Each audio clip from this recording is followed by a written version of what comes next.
Happy New Year to you all.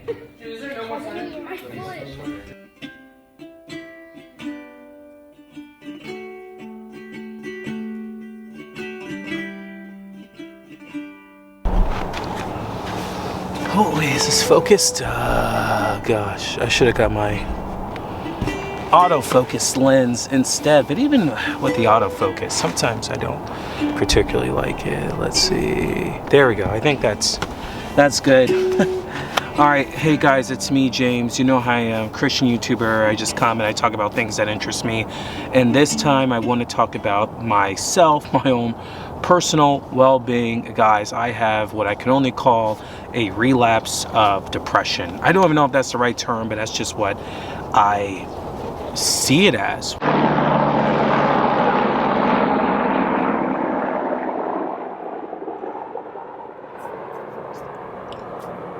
You know what?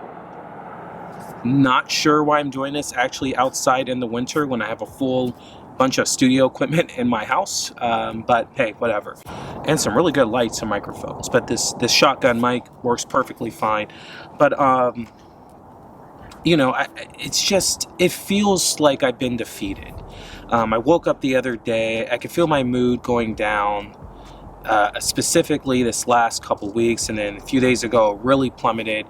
And then, you know, like this morning I wake up and I'm like, I don't want to kill myself, but I wouldn't really mind not being alive. Just existing felt painful.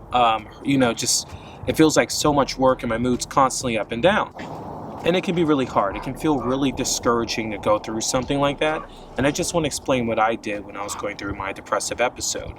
The one thing I did was I had to finally admit I wasn't doing well, and actually called my co-workers and explained to them why I was feeling depressed, right? I actually had to contact my boss because I was not able to work because I was just having some of the most craziest thoughts. I was laying in bed because I was working from home and literally getting nothing done. And then that led me calling my doctor, and then the Health is Christ line, and then my girlfriend, and then my pastor, and then my mom.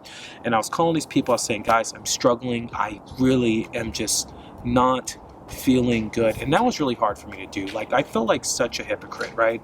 I got my Jesus in Therapy shirt. I'm always telling my friends, you know, go, and my friends, you know, go see therapy, get help you need, especially you come from abuse or you're having something going on, get on antidepressants if you need it.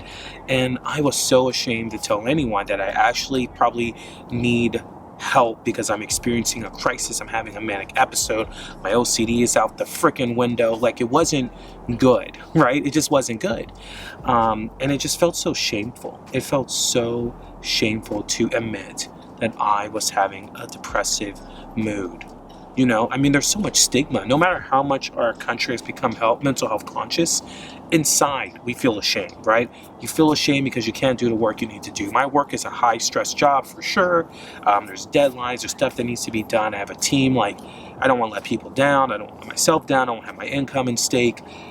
But I mean, what's better, to try and fake it or to do such a bad job you get fired, right? Like, that's not helpful. You know, the things you want to do is to make sure you're able to keep yourself and your family safe and healthy. And by holding it in, that doesn't help anyone. That does actually probably the opposite of what you wanted to do. One of the things I was thinking about recently is that I actually did a video when I first started this channel, because this channel is coming up 2 years and some change, because I started at the end of 2020, kind of coming into 2021, and now it's 2023, and I've been kind of inconsistent, but whatever.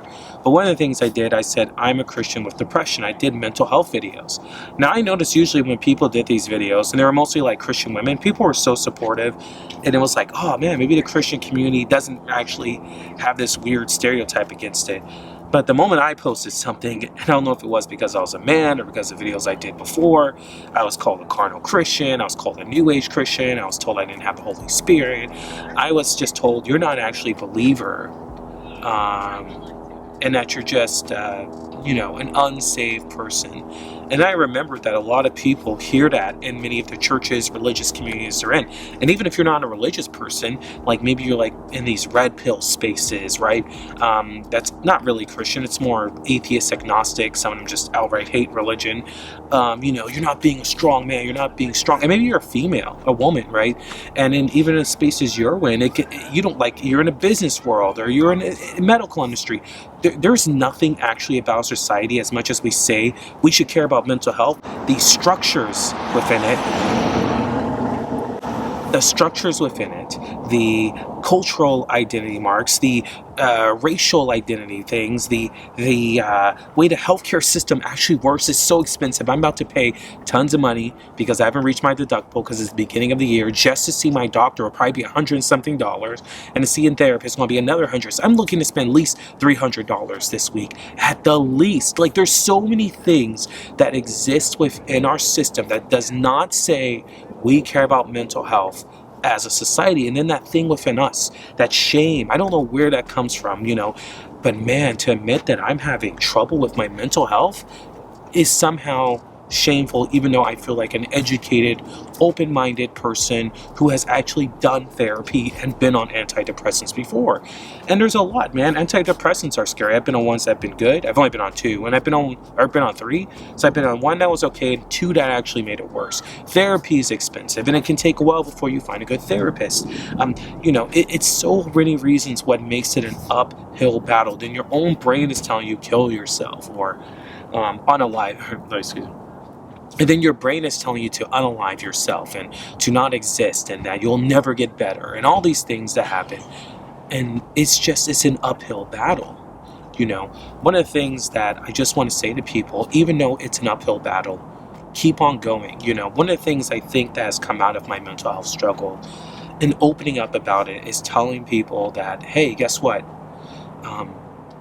It's okay. There is help out there. There's people who care about you. Like, how many more times do we want to see people commit suicide?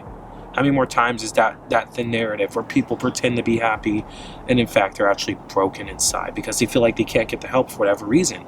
I don't know. If you've never struggled with anxiety, like clinical anxiety, clinical depression, OCD, schizophrenia, bipolar, manic episodes, if you've never struggled with any of those type of things, even things like ADHD and autism, there's a lot of things, or you had a traumatic event or just deep sadness because of something happening.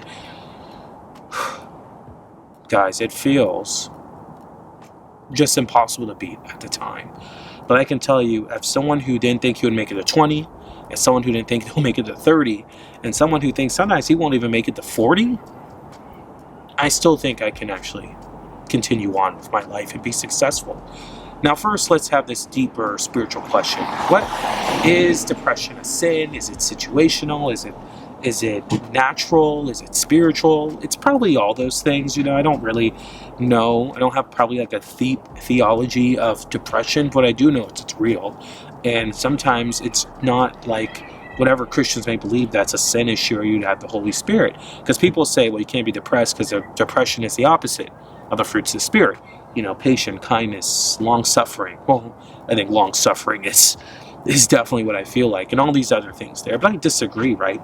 I think it becomes sinful when your depression dictates how you behave with people, when you're not seeking help and it leads to destruction of you and your family and your friends, when you're losing relationships and loved ones, when you're spending your money unwisely because you can't think straight, or because you're missing work because you can't admit that you're actually sad and just take the time off work, when you're short with your wife and your kids and you're angry, and when you go on to alcohol or sexual addiction and stuff like that to try and fill it up. That's when it becomes sinful, in my opinion. And guess what? We have to fight against sin as Christians.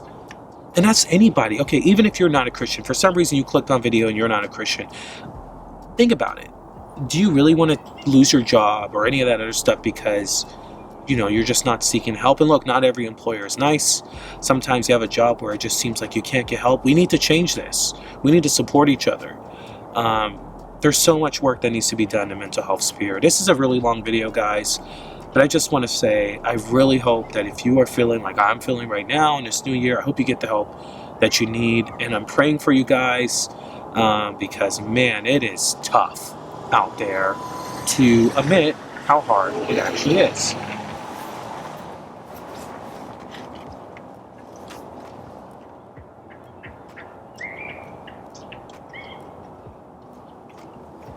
So please hit me up, guys. I'll see you later.